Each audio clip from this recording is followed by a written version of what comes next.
আজকে আমাদের আলজুবিয়া হসপিটালে টোটাল 6টা বাবু হয়েছে আলহামদুলিল্লাহ। বাবু সবগুলো ভালো আছে।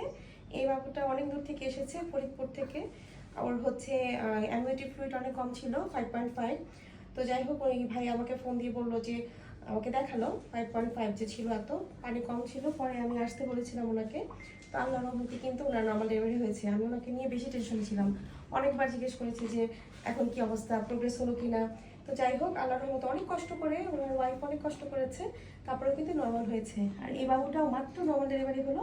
এ বাবুর বাড়ি মির্জাপুর, তাই না? এবারে মির্জাপুর না? ও হ্যাঁ, এটা মির্জাপুর বাবুর বাড়ি। এই বাবুর বাড়ি হচ্ছে ঘাটাল, আর এই বাবুর বাড়ি টাঙ্গাইলে।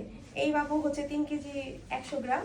এই বাবুর মাও অনেক কষ্ট করেছে, আর প্রত্যেকটা মাই কষ্ট করে। নর্মাল ডেলিভারিতে কষ্ট করতেই হবে, কিন্তু কষ্ট করলে এই যে এখন ছুটি হয়ে যাবে সবার, কষ্ট করলে দেখা যায়। আর আর বাকি দুইটা তো ওই পাশে ওনাদের হচ্ছে কি বলবো, একজনের বাচ্চা নড়াচড়া বুঝতে পারতেছিল না, তখন তার সি সেকশন লাগছে।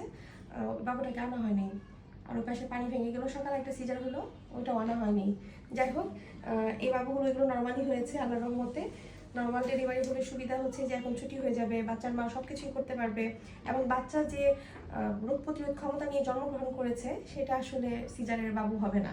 এই যে বাবুদের মাথা লম্বা হয়েছে সবারই, এই মাথাগুলো কিন্তু গোল হয়ে যাবে, কিন্তু সিজারের বাবু কিন্তু গোলই বের হয়েছে। হ্যাঁ, কারণ গোলই বের হবে, ওটা তো মানে ওরকম প্রোটেকশন নিয়ে আসতেছে না। ন্যাচারাল প্রোবায়োটিক যেটা পায় সেটা কিন্তু পায় নাই, ওরা কিন্তু পেয়ে আসছে। এখন যদি ওদের পর্যাপ্ত 6 মাস পর্যন্ত শুধুমাত্র বুকের দুধ খাওয়ানো হয়, এক্সক্লুসিভ ব্রেস্টফিডিং করানো হয়, তাহলে কিন্তু দেখা যাবে বাবুদের রোগ প্রতিরোধ ক্ষমতা সিজারিয়ান বেবিদের থেকে অনেক বেশি ভালো থাকবে। ওদের দেখা যাবে ওষুধপত্র লাগবে না। ঠিক আছে, কাজেই আপনারা সবাই যে যেখানে আছেন সেখান থেকে নর্মাল ডেলিভারির চেষ্টা করবেন। আর প্রত্যেকটা বাবুই কট পাচানো ছিল। এই বাবু কট পাচানো ছিল আজকে, এটাও কট পাচানো ছিল, এটাও কট পাচানো ছিল। হ্যাভি টাইপ কট পাচানো ছিল, যে রাতে যে হলো শেষ রাতের দিকে হলো। কোন বাবুটা?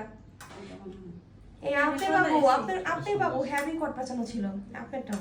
ঠিক আছে, এটাও কট পাচানো ছিল, কিন্তু যে রাতে যে লাস্টে যেটা হয়েছে ওইটাও হ্যাভি কট, মানে অনেক টাইট করে কট পাচানো ছিল, একদম হাত টাত সহ, হাত পা সহ, গলা দিয়ে সহ কট পাচানো ছিল। আজকে এই তিনটা বাবুই আপনার হচ্ছে কট পাচানো ছিল। তো যাই হোক, সবাই দোয়া করবে বাবুদের জন্য, বাবুরা যত বড় হয়ে মানুষের মতো মানুষ হয়, এটাই বড় কথা। প্রত্যেকটা বাবু যাতে ভালো মানুষ হতে পারে। সবার বাবা মার জন্য দোয়া করবেন। আল্লাহ হাফেজ, আসসালামু আলাইকুম।